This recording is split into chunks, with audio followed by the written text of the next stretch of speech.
Good day and welcome to Oral Communication in Context class.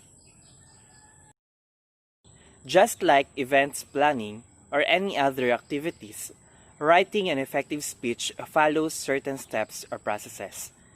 The process of writing is not chronological or linear, but rather it is recursive.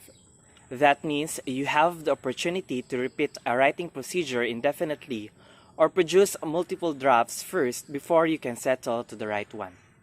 In this session, we are going to identify the various principles of speech writing and differentiate the stages or processes in speech writing.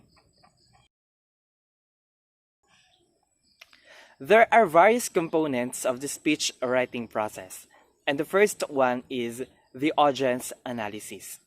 The audience analysis entails looking into the profile of your target audience.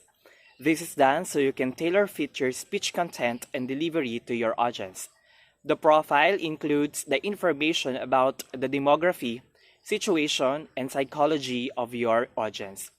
When we talk about demography, it includes age range, male-female ratio, educational background and affiliations or degree program taken, nationality, economic status, academic or corporate designation.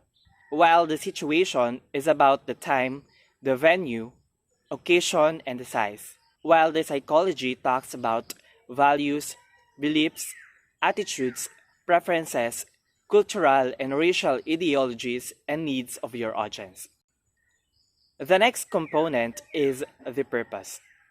The purpose for writing and delivering the speech can be classified into three: to inform, to entertain, and to persuade. Writing an informative speech provides the audience with a clear understanding of the concept and idea presented by the speaker, while the entertainment speech provides the audience with amusement. Of course, the persuasive speech provides the audience with well-argued ideas that can influence their own beliefs and decisions. The third component of speech writing process is topic. The topic is the focal point of your speech, which can be determined once you have decided your purpose. If you are free to decide on a topic, choose one that really interests you.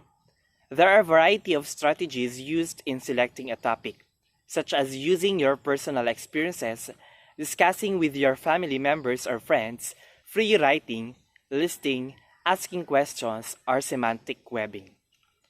After you have decided your topic, it's now your turn to narrow it down. Narrowing down a topic means making your main idea more specific and focused. The strategies in selecting a topic can also be used when you narrow down a topic. The next component is data gathering. It is the stage where you collect ideas, information, sources or references relevant or related to your specific topic. This can be done by visiting the library, browsing the web, observing a certain phenomenon or event related to your topic, or conducting an interview or survey. The data that you will gather will be very useful in making your speech informative, entertaining, or persuasive. The next component is the writing patterns. In general, are structures that will help you organize the ideas related to your topic. Examples are a biographical, categorical or topical, causal, chronological, comparison or contrast, problem solution. When we talk about the biographical, it presents description of your life or of a person, famous or not. The next writing pattern is categorical or topical. It presents related categories supporting the topic. The next writing pattern is causal. From the term itself, it presents the cause and effect relationships. The next writing pattern is chronological. Chronological, it presents the idea in time order. The other writing pattern is the comparison or contrast. Of course, it presents the comparison and contrast of 2 or 3 points. The last writing pattern is problem solution. It presents an identified problem its causes, and recommended solution. So those are the writing patterns that you may use in writing your speech. The next component in the speech writing process is the outline. The outline is the list that shows the relationship of your ideas. Experts in public speaking state that once you're done with your outline, two-thirds of your speech writing is finished. A good outline helps you see that all the ideas are in line with your main idea or message. The elements of your outline include introduction, body, and conclusion. Write your outline based on how you want your ideas to develop. Next is the body of the speech. It provides explanation, examples, or any details that help you deliver your purpose and explain the main idea of your speech. One major consideration in developing the body of your speech is the focus or central idea. The body of your speech should only have one central idea. Here are some strategies to highlight your main idea. Present real-life or practical examples, show statistics, present comparisons, share ideas from the experts or practitioners. Of course, included in your speech is the introduction. The introduction is the foundation of your speech. Here, your primary goal is to get the attention of your audience and present the subject or main idea of your speech. Your first few words should do so. The following are some strategies in writing your introduction. Use a real-life experience and connect that experience to your subject.